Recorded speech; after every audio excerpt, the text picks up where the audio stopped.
సిలువలో క్రీస్తు చూపిన ప్రేమ విలువలేని బ్రతుకులను మార్చెను. మన కోసమే రక్తమంత కార్చెను. మనకు బదులు తానే మరణముందెను. పరమపురికి ఏకైక మార్గమాయెను. మృత్యుంజయుడు సజీవుడు యేసుక్రీస్తు అందరికీ ప్రభువు. సిలువలో క్రీస్తు చూపిన ప్రేమ విలువలేని బ్రతుకులను మార్చెను. మన కోసమే రక్తమంత కార్చెను. సమాధిలో నుండి తిరిగి లేచెను. పరమపురికి ఏకైక మార్గమాయెను.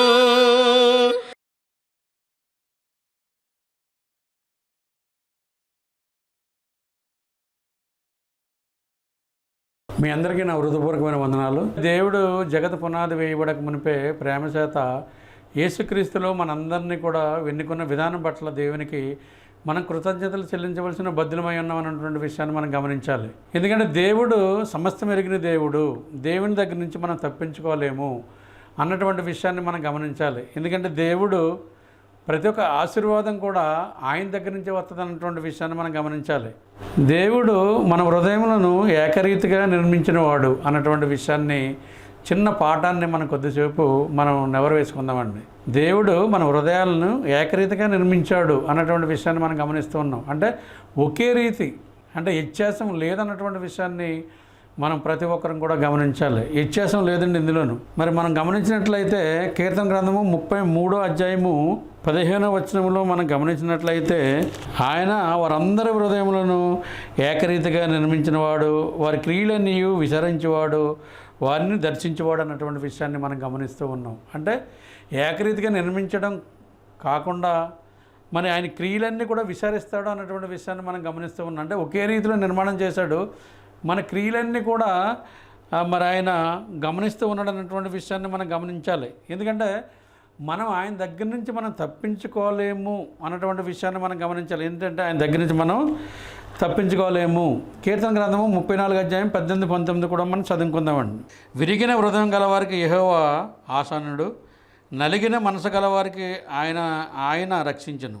నీతిమంతునికి కలుగు ఆపదలు అనేకములు, వాటిలన్నింటిలో నుండి యెహోవా వానిని విడిపించును అన్నటువంటి విషయాన్ని మనం గమనిస్తూ ఉన్నాం. చూడండి, మరి నీతిమంతునికి అనేకమైనటువంటి ఆపదలు ఉంటాయన్నటువంటి విషయాన్ని దేవుని వాక్యం మనకు సెలవిస్తుంది. అందుకే మనం గమనించినట్లయితే మరి మనం విశ్వాసాన్ని కోల్పోవడానికి వీలు లేదన్నటువంటి విషయాన్ని మనం గమనించాలి. విశ్వాసం కలిగి జీవించాలి. మన పితరులు ఏ విధంగా అయితే జీవించారో అదేవిధంగా మనం జీవించవలసిన బద్దులమై ఉన్నామన్నటువంటి విషయాన్ని మనం మర్చిపోకూడదండి. నీతిమంతునికి కలుగు ఆపదలు అనేకములు అన్నటువంటి విషయాన్ని మనం గమనిస్తూ ఉన్నాం. ఏంటంటే మరి అపవాది చేస్తున్న అగ్ని బాణాలు ఎలాగుంటాయంటే ఏదో విధంగా వస్తూ ఉంటాయి. నీతి కలిగి జీవించడానికి ఆస్కారం ఇవ్వకుండా అపవాది అనేకమైన బాణాలు వేస్తూ ఉంటాడు అన్నటువంటి విషయాన్ని మనం గమనించాలి. ఎందుకంటే మరి యోబు గ్రంథము 8వ అధ్యాయము 20వ వచనంలో మనం గమనించినట్లయితే ఆలోచించము, దేవుడు యథార్థమంతుల్ని త్రోసివేయడం అన్నటువంటి విషయాన్ని మనం గమనిస్తున్నాం. ఎందుకంటే యథార్థమంతుల్ని దేవుడు ఎప్పుడు కూడా త్రోసివేయడండి. ఆయనకు కావాల్సిన వారు ఎవరంటే యథార్థవంతులు. మన యథార్థవంతులుగా మనం జీవిస్తున్నామా, మన నటన ఏ విధంగా ఉంటుంది అన్నటువంటి విషయాన్ని మనం పరిశోధన చేసుకోవాల్సిన అవసరం ఉంది. ఎందుకంటే ఆయన యందు భయభక్తులు గలవారి కోరిక ఆయన నెరవేరుస్తానని తెలియపరుస్తూ ఉన్నాడు. ఆయన యందు భయభక్తులు గలవారి కోరిక ఏం చేస్తారంటే ఆయన నెరవేరుస్తారంటండి. మరి ఆ విధంగా మనం జీవిస్తున్నామా లేదా అన్నటువంటి విషయాన్ని మనం గమనించాలి. మన అందరం కూడా ఆయన యందు భయభక్తులు కలిగి జీవించవలసిన అవసరం ఉందన్నటువంటి విషయాన్ని మనం గమనించాలి. మన అందరము ఆయన భయభక్తులు కలిగి జీవించాలండి. ఏ విషయంలో కూడా తొట్టిపోవడానికి వీలు లేదన్నటువంటి విషయాన్ని మనం గమనిస్తున్నాం. తొట్టిల్లకూడదండి మనం ఏ విషయంలో కూడా. అదేవిధంగా కీర్తన గ్రంథము 14వ అధ్యాయము 5వ వచనాన్ని మనం చదువుకుందాం. ఎందుకనగా దేవుడు నీతిమంతుల సంతాన పక్షాన ఉన్నాడు అన్నటువంటి విషయాన్ని మనం గమనిస్తున్నాం. ఎందుకనగా దేవుడు నీతిమంతుల సంతాన పక్షాన ఉన్నాడంటే ఎంత గొప్పదనించండి. ఈ దినాల్లో మనం గమనించినట్లయితే దేవుడు నీతిమంతుల సంతాన పక్షాన ఉన్నాడు అన్నటువంటి విషయాన్ని మనం గమనిస్తూ ఉన్నాం. అందుకని దేవాది దేవుడు జగత్ పునాది వేయబడక మునిపే ప్రేమ చేత యేసుక్రీస్తులో మనల్ని ఏర్పాటు చేసుకున్నాడంటే ఈ సృష్టి ఆరంభం కాకముందే మన గురించి ఆలోచన కలిగి ఉన్నాడు. దేవతల గురించి ఆలోచన కలిగినటువంటి ఆయన మన గురించి ఆలోచన కలిగి ఉన్నటువంటి విషయాన్ని మనం గమనిస్తూ ఉన్నాం. ఎందుకంటే మన గురించి ఆలోచన కలిగి ఉన్నటువంటి ఆయన. మరి సామెతల గ్రంథంలోనికి 26వ అధ్యాయంలోనికి మనం వెళ్దాం. సామెతల గ్రంథము 26వ అధ్యాయం 23వ వచనాన్ని మనం చదువుకుందామండి. చెడు హృదయము ప్రేమ గల మాటలను పెదవులు కలిగి ఉండుట మట్టి పెంకు మీద వెండిపూతతో సమానము అనేటువంటి విషయాన్ని మనం గమనిస్తూ ఉన్నాం. అంటే ఏంటంటే కొంతమంది మాట్లాడే మాటలు ఎలా ఉంటాయంటే రకరకాలుగా మాట్లాడుతూ ఉంటారు. కానీ ఈ విధానాన్ని దేవుడు మనకు తెలియపరుస్తున్నాడు వాక్యం ద్వారాగా. ఈ విషయాన్ని మనం గమనించాలి. చెడు హృదయము ప్రేమ గల మాట్లాడు పెదవులు కలిగి ఉండుట మట్టి పెంకు మీద వెండిపూతతో సమానము అన్నటువంటి విషయాన్ని మనం గమనిస్తూ ఉన్నాం. అంటే మట్టి పెంకు మీద ఎండిపూత రాసినప్పుడు అది వెండిలా కనపడుతుంటుంది, దగదగ దగదగ మెరుస్తూ ఉంటుంది. ఒకవేళ మన మాటలు ఆ విధంగా ఉన్నాయేమో అన్నటువంటి విషయాన్ని మనం గమనించుకోవాలి. మనం సరి చేసుకోవాల్సిన అవసరత ఉందన్నటువంటి విషయాన్ని మనం గమనించాలి. సరి చేసుకోవాలండి. మన మాటలు ఆ విధంగా ఉండడానికి వీలు లేదు. దేవుని యందు భయభక్తులు గలవారు మాటలో ఆ విధంగా ఉండడానికి వీలు లేదన్నటువంటి విషయాన్ని మనం గమనించాలి. మరొక వచనానికి వెళ్దామండి. యోబు గ్రంథంలోకి వెళ్దాం. మనం యోబు గ్రంథము 25వ అధ్యాయంలోనికి వెళ్దామండి. 25వ అధ్యాయము 4, 5, 6 వచనాలు మనం చదువుకుందామండి. 4, 5, 6 వచనాలు. నరుడు దేవుని దృష్టికి నీతిమంతుడు ఎట్లా కాగలడు? స్త్రీకి పుట్టినవాడు ఆయన దృష్టికి ఎట్లా శుద్ధుడు కాగలడు అన్నటువంటి విషయాన్ని మనం గమనిస్తూ ఉన్నాం. ఆయన దృష్టికి చంద్రుడు కాంతి గలవాడు కాడు, నక్షత్రములు పవిత్రమైనవి కావు. మరి నిశ్చయముగా పురుగు వంటి నరుడు ఆయన దృష్టికి పవిత్రుడు కానేరడు కదా అన్నటువంటి విషయాన్ని యోబు గ్రంథకర్త విషయంలో మనం గమనిస్తూ ఉన్నాం. ఎందుకంటే యోబు గ్రంథంలో ఈ విషయాన్ని మనం గమనిస్తూ ఉన్నాం. మరి ఆయన దృష్టికి మరి నక్షత్రములు పవిత్రమైనవి కావంట. ఆయన దృష్టికి చంద్రుడు కాంతి గలవాడు కాడు. అంటే కాంతి గలవాడు కాదంటే మనం చూస్తుంటే కాంతి వస్తుంది కదా అనుకుంటున్నాం మనం. ఆయన కాంతి కలుగుగాకంటేనే కాంతి వస్తుందండి. ఈ విషయాన్ని ఇక్కడ యోబు గ్రంథకర్త మనం తెలియపరుస్తున్నాడు అన్నటువంటి విషయాన్ని మనం గమనించాలి. ఎందుకంటే మరి దేవుడు ఏదైనా సరే యథార్థంగా మాట్లాడే దేవుడండి మన దేవుడు. ఈ విషయాన్ని మనం గమనించాలి. ఏ మాటైనా సరే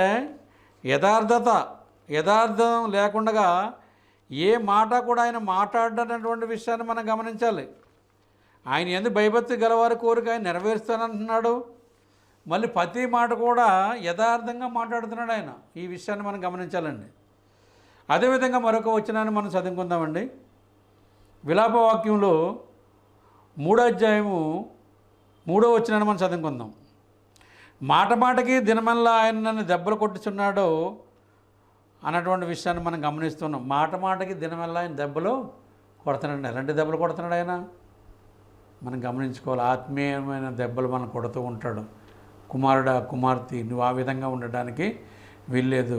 నీ యొక్క ఉద్దేశాలు కానీ నీ యొక్క ఆలోచనలు కానీ నువ్వు మార్చుకుని దేవుని యందు భయభక్తులు కలిగి ఉండాలని మరి దేవుడు చెప్తున్నట్లుగా మనం గమనించాలి. ఎందుకంటే దేవుడు మన హృదయాలను ఏకరీతిగా చేశాడండి, ఒకే రీతి. ఆయనకి ఏ కల్మోషం లేదు. ఎంత గొప్ప ధన్యులము అన్నటువంటి విషయాన్ని మనం గమనించాలి. ఎంత గొప్ప ధన్యులముడు మనం. ఒకే రీతిగా మన నిర్మాణం చేశాడంటే ఎంత గొప్ప ధన్యులము అన్నటువంటి విషయాన్ని మనం మర్చిపోవడానికి వీల్లేదు. దేవాది దేవుడు మన విషయమే ఆలోచన కలిగి ఉన్నాడు అన్నటువంటి విషయాన్ని మనం గమనిస్తూ ఉన్నాం. మన విషయమే ఆలోచన కలిగి ఉన్నాడు ఆయన. ఈ విషయాన్ని మనం గమనించాలి. మరొక వచనానికి వెళ్దామండి. ప్రసంగి గ్రంథము 7వ అధ్యాయం 29. ఇది ఒకటి మాత్రం నేను కనుగొంటిని, ఏమనగా దేవుడు నరులను యథార్థవంతులుగా పుట్టించను కానీ వారి వివిధమైన తంత్రాలు కల్పించుకొని ఉన్నారు అన్నటువంటి విషయాన్ని మనం గమనిస్తున్నాం. ప్రసంగి గ్రంథకర్త తెలియపరుస్తున్నాడండి.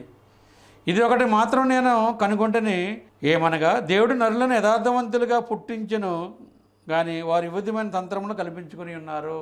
అంటే దేవుడు పుట్టించినప్పుడు మరి యథార్థవంతులుగా పుట్టించాడంటే మన అందరినీ కూడా ఈ విధమైన తంత్రాలు మనం కల్పించుకుంటున్నాం. ఎందుకు పనికిరానటువంటి తంత్రాలు, ఈ లోక సంబంధమైన తంత్రాలు, ఈ లోకంలో ఉన్న తంత్రాలు, మనం చేసుకుంటున్నామంటే అది దేవునికి ఇష్టమైనది కాదన్నటువంటి విషయాన్ని మనం గమనించాలి. ఆ విధంగా ఉండడానికి వీల్లేదు. మనం ఆ విధంగా ఒకవేళ మనం జీవిస్తున్నామా, మన వైఖరి మార్చుకోవాల్సిన అవసరం ఉందన్నటువంటి విషయాన్ని మనం గమనించాలి. అదే ప్రసంగ గ్రంథము 9వ అధ్యాయము 5-6 వచనాలు మనం చదువుకుందాం. బ్రతికిండి వారు తాము సత్తురని ఎరుగుదురు, అయితే చచ్చిన వారు ఏమీ ఎరగరు. వారి పేరు మరవబడి ఉన్నది, వారికి ఇంకా ఏ లాభము కలగదు అన్నటువంటి విషయాన్ని మనం గమనిస్తూ ఉన్నాం. అంటే మనం బ్రతికుండగానే దేవుని పని మనం చేయాలి. చనిపోయిన తర్వాత మన పేరు మర్చిపోతుంది, మనం ఏమీ చేయలేము అన్నటువంటి విషయాన్ని ప్రసంగి గ్రంథకర్త తెలియపరుస్తున్నాడు. కానీ దేవుడు మన హృదయాలను ఏకరీతిగా చేశాడు. మరి దేవుడు మనల్ని యథార్థవంతులుగా పుట్టించాడు. అయినప్పటికీ కూడా మనం వివిధమైన తంత్రాలు కల్పించుకోవడానికి వీలు లేదన్నటువంటి విషయాన్ని మనం గమనించాలి. వివిధమైన తంత్రాలు కల్పించుకోవడానికి వీలు లేదన్నటువంటి విషయాన్ని మనం గమనించాలి. ప్రసంగి గ్రంథము 9వ అధ్యాయం 10వ వచనాన్ని కూడా మనం చదువుకుందాం. చేయుటకు నీకు చేతికి వచ్చిన ఏ పనైనను నీ శక్తిలోపం లేకుండా చేయము. నీవు పోయి పాతాళమందు పనైనను ఉపాయమైనను తెలివైనను జ్ఞానమైనను లేదు అన్నటువంటి విషయాన్ని మనం గమనించాలి. మనం ఎక్కడికి వెళ్ళిపోతామంటే పాతాళం. పాతాళం అనగానే నరకం కాదండి. పాతాళం అనగానే ఒక ప్లేసు. ఆ పాతాళంలో నెమ్మది స్థలము, నరకము, ఈ రెండు ఉన్నాయన్నటువంటి విషయాన్ని మనం గమనించాలి. పాతాళం అనగానే నరకం అనుకుంటారు కొంతమంది. అందుకని ఇక్కడ రాయబడ్డదన్నటువంటి విషయాన్ని మనం గమనిస్తున్నాం. చేయుటకు నీకు చేతికి వచ్చిన ఏ పనైనా నీ శక్తిలోపం లేకుండా చేయము. నువ్వు పోయి పాతాళమందు పనైనను ఉపాయమైన తెలివైన జ్ఞానమైనను లేదు. అంటే మనం ఇక్కడ ఉండగానే జ్ఞానంతో ఏదైనా పని మనం ఈ భూమి మీద ఆరిన నేల మీద ఉండగానే చెయ్యాలి తప్ప ఆ పాతాళంలోకి వెళ్ళినప్పుడు ఏ పని చేయడానికి వీల్లేదండి. అంటే రెస్ట్ మాట అక్కడ అన్నటువంటి విషయాన్ని మనం గమనించాలి. మన పేరు మరుగుపడుతుంది అంటే చనిపోయిన తర్వాత. అందుకని బతికుండగానే మరి ఆయన ఏదో భయభక్తులు కలిగి మనం జీవించవలసిన అవసరత ఉందన్నటువంటి విషయాన్ని మనం గమనించాలి. బ్రతికుండగానే ఆ పని చేయలేండి. మనం చనిపోయిన తర్వాత ఏమీ చేయలేం. అందుకే ధనవంతుడు లాజరు లూకాసు వార్త 16వ అధ్యాయంలో మనం గమనిస్తూ ఉంటాం. ధనవంతుడు ఏమంటాడంటే, నాకు ఇంకనూ 5 సహోదరులు ఉన్నారు, నా స్థితి వాళ్ళకి రాకూడదని మరి అబ్రహామును వేడుకున్నట్లుగా మనం గమనిస్తూ ఉన్నాం. అటువంటి స్థితి కలిగి ఉన్నవారి గురించి ఆలోచన కలిగి ఉన్నాడు ధనవంతుడు. ఈ లోకంలో ఉన్నప్పుడు అతనికి అర్థం కాలేదు ఈ విషయం. ఎప్పుడైతే నరకానికి పాత్రుడైపోయాడో, లాజరు యొక్క సిటీ నీరుతోటి దాహం తీర్చమని మరి అబ్రహాం గారిని అడిగినట్లుగా మనం గమనిస్తూ ఉన్నాం. స్థితిగతులు చూడండి ఎలా మారిపోయావు. ధనవంతుడు ఈ భూమి మీద ఉన్నప్పుడు ఏమి తిందము, ఏమి త్రాగదము, ఏమి ధరించుకుందాము అని మనసులో మాట్లాడుకున్నాడు. కానీ ఒక దినం వచ్చింది, ధనవంతుడు చనిపోయాడు, లాజరు చనిపోయాడు. ఇరువురు మరి లాజరు అయితే అబ్రహాము రొమ్మును ఆనుకున్నాడు, ధనవంతుడు నరకానికి పాత్రుడైపోయాడు. అందుకని ఈ లోకమే మనకు శాశ్వతం కాదు. అయినప్పుడు కూడా దేవుడు మన హృదయాలను ఏకరీతిగా చేశాడంటే ఎంత గొప్ప ధన్యత అండి. ఈ దినాల్లో ఆయన ఆత్మతోనూ సత్యంతో ఆరాధించడానికి సమయానికి వెళ్ళాం. ఈ దినాల్లో ఆయన ఆత్మతో సత్యంతో ఆరాధించడానికి వెళ్ళకుండా ఏదో ఫంక్షన్ ఉన్నదని వెళ్ళిపోతుంటాం. ఏదో బోధకులకి తప్పుడు అభిప్రాయం చెప్పి మనం మాట్లాడుకుంటూ ఉంటాం. ఆ విధంగా ఉండకూడదు. దేవునికి సమస్తము తెలిసిండి. ఆయనకి మరుగే లేదన్నటువంటి విషయాన్ని మనం గమనిస్తూ ఉన్నాం. ఆయనకి మరుగైంది ఏదీ లేదంటండి. మనం ప్రతి ఒక్కరు కూడా గమనించాలి. మరొక వచనానికి వెళ్దామంటే రోమాపత్రికలకు వెళ్దాం. 8వ అధ్యాయం 5, 6, 7, 8, 9 వచనాలు మనం చూసుకుందామండి. శరీరానుసారులు శరీరం విషయం మీద మనసుంతురు, ఆత్మానుసారులు ఆత్మ విషయం మీద మనసుంతురు. శరీరానుసారమైన మనసు మరణము, ఆత్మానుసారమైన మనసు జీవము. జీవమును సమాధానమునై ఉన్నది. ఏలయనగా శరీరానుసారమైన మనసు దేవునికి విరోధమై ఉన్నది. అది దేవుని ధర్మశాస్త్రములకు లోబడదు, ఎంత మాత్రము లోబడనేరదు. కాగా శరీరానుసార భావం గలవారు దేవుని సంతోషపరచనేరరు అన్నటువంటి విషయాన్ని మనం గమనిస్తూ ఉన్నాం. అంటే ఆ విధంగా ఉండటానికి వీలు లేదు. మనం ఆత్మీయమైన జీవితాన్ని కలిగి మనం ఉండాలి, ఆత్మీయమైన మనసు కలిగి మనం ఉండాలి. శరీరమైన మనసు కలిగి ఉన్నట్లయితే మరి ఆత్మీయమైన పనులు చేయడానికి చాలా ఆటంకం కలుగుతుంది అన్నటువంటి విషయాన్ని మనం ప్రతి ఒక్కరం కూడా గమనించాలి. మరి 9వ వచనం మనం గమనించినట్లయితే, దేవుని ఆత్మ మీలో నివసించిన ఎడల మీరు ఆత్మ స్వభావం గలవారే కానీ శరీర స్వభావం గలవారు కారు. ఎవడైనాను క్రీస్తు ఆత్మ లేనివాడైతే వాడాయన వాడు కాడు అన్నట్లుగా మనం గమనిస్తూ ఉన్నాం. ఈ విషయాన్ని ఎవరు తెలియపరుస్తున్నారు అన్నటువంటి విషయాన్ని మనం గమనించినట్లయితే అపోస్తలుడైన పౌలు గారు రోమా సంఘాన్ని తెలియపరుస్తున్నారండి. ఈ విషయాన్ని మనం గమనించాలి. శరీరానుసారమైన మనసు, ఆత్మానుసారమైన మనసు, ఈ రెండు మనసులు కూడా వివిధంగా ఒకదానికొకటి అదుక్కోదన్నటువంటి విషయాన్ని మనం గమనించాలి. ఈ రెండు మనసులు మన ఆత్మానుసారంగా జీవించవలసిన అవసరత ఉందన్నటువంటి విషయాన్ని మనం గమనించాలి. ఎలా జీవించాలండి? ఆత్మానుసారంగా జీవించాలండి. మనకి మనం జీవించే విధానాన్ని ఆయన మనకు తెలియపరుస్తూ ఉన్నాడు.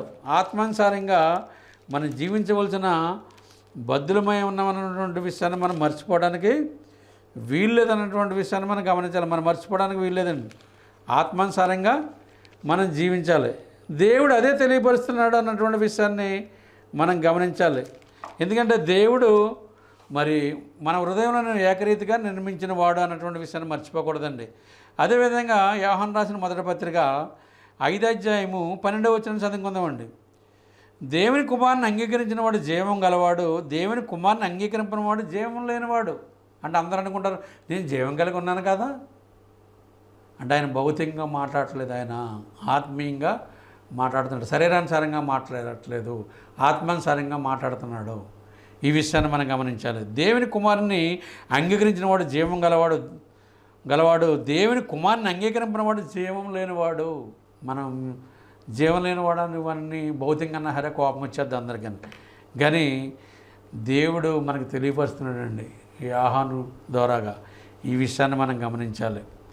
అదేవిధంగా దేవుని ఎడల మనం భయభక్తులు కలిగి ఉండవలసిన అవసరత ఎంతైనా ఉన్నదన్నటువంటి విషయాన్ని మనం గమనించాలి. దేవుని ఎడల భయభక్తులు కలిగి ఉండవలసిన అవసరత ఎంతైనా ఉన్నది. ఎందుకంటే దేవుడు తెలియపరుస్తున్నాడు. రోమపత్రిక 3వ అధ్యాయం 23-24 మనం చదువుకుందాం. ఏ భేదము లేదు, అందరూ పాపం చేసి దేవుడు అనుగ్రహించి మహిమను పొందలేకపోవచ్చున్నారు. కాబట్టి నమ్మవారు ఆయన కృపచేతనే క్రీస్తు యేసునందలే విమోచన ద్వారా ఉచితంగా నీతిమంతులను తీర్చబడుచున్నారన్నటువంటి విషయాన్ని మనం గమనించాలి. ఉచితంగా నీతిమంతులను ఎలా? తన స్వరక్తం ఇచ్చి, తన సొంత రక్తం ఇచ్చి మనందరినీ కొన్నాడు ఆయన. తన స్వరక్తం ఇచ్చి మనం సంపాదించుకున్నాడు ఆయన. ఈ విషయాన్ని మనం ప్రతి ఒక్కరం కూడా గమనించాలి. తన స్వరక్తం, సొంత రక్తంతో మనల్ని కొన్నాడు. అందుకని దేవాది దేవుడు మనకి ఏది చేసినప్పుడు కూడా మేలుకరమైనటువంటి చేస్తాడన్నటువంటి విషయాన్ని మనం గమనించాలి. దేవుని యందు భయభక్తులు కలిగి మనం జీవించవలసిన అవసరత ఉందన్నటువంటి విషయాన్ని మనం గమనించాలి. అదేవిధంగా మరొక వచనాన్ని మనం చదువుకుందాం. కొరింథీయులకు రాసిన మొదటి పత్రిక 6వ అధ్యాయము 19-20 వచనాలు. మీ దేవుని వల్ల మీకు అనుగ్రహింపబడి మీలోనున్న పరిశుద్ధాత్మక ఆలయమైనారని మీరు ఎరగరా? మీరు మీ సొత్తుగారు, విలువ పెట్టి కొనబడిన వారు అన్నటువంటి విషయాన్ని మనం గమనిస్తాం. మనం ఎలాంటి వారు అంటే విలువ పెట్టి కొనబడ్డామంటే ఏ విలువ? ఆయన స్వరక్తం ఇచ్చి సంపాదించడం మనల్ని కొనుక్కున్నాడు ఆయన, ప్రభువైన క్రీస్తు వారు. కానీ మనమేమనుకుంటున్నాం, నేను బాప్తిసం పొంది 30 సంవత్సరాలు అయింది, 40 సంవత్సరాలు అయింది, నేను దేవునిలో ఉన్నాను, నేను బాప్తిసం తీసుకున్నందుకే ఉన్నాను అని మనం అనుకుంటున్నాం.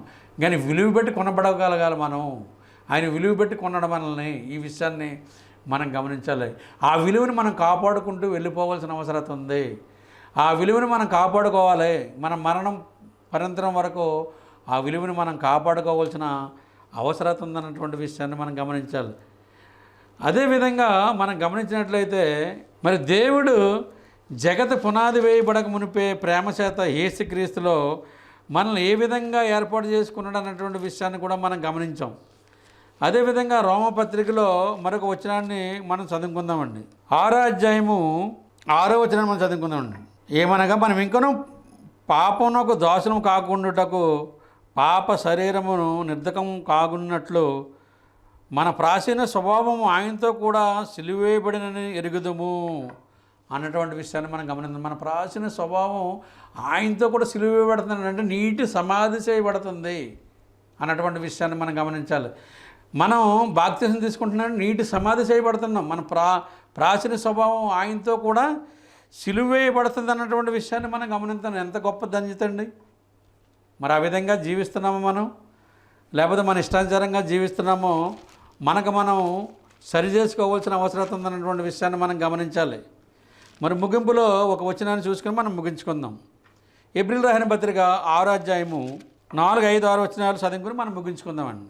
ఒకసారి వెలిగింపబడి పరలోక సంబంధమైన వరం రుచి చూసి పరిశుద్ధాత్మతో పాలువారే దేవుని దివ్యవాక్యము రాబోయే యుగ సంబంధమైన శక్తుల ప్రభావం అనిపించిన తరువాత తప్పిపోయిన వారు తమ విషయంలో దేవుని కుమారుని మరలా సిలువేసు బహావటంగా ఆయన అవమానపరుచున్నారు కనుక మారు మనసు పొందినట్టు అట్టి వారిని మరలా నూతనపరచుట అసాధ్యము అన్నటువంటి విషయాన్ని మనం గమనిస్తున్నాం. అంటే ఒకసారి మనం మారు మనసు పొందిన తర్వాత మళ్ళీ మనం తప్పుకోవడానికి వీల్లేదండి. అందుకే అపోస్తలుడైన పౌలు చెప్తున్నాడు ఏమని, కొరింథీయులకు రాసిన మొదటి పత్రిక 10వ అధ్యాయము వచనంలో, తాను నిల్చున్నానని తలంచుకునేవాడు పడకుండా జాగ్రత్తగా చూసుకునే వాళ్ళను. అంటే ఏదో ఒక దినాన్న మనం పడిపోతాం కనుక మనకి హెచ్చరిక చేస్తున్నాడు అపోస్తలుడైన పౌలు. కొరింథీ సంఘానికి హెచ్చరిక చేశాడు.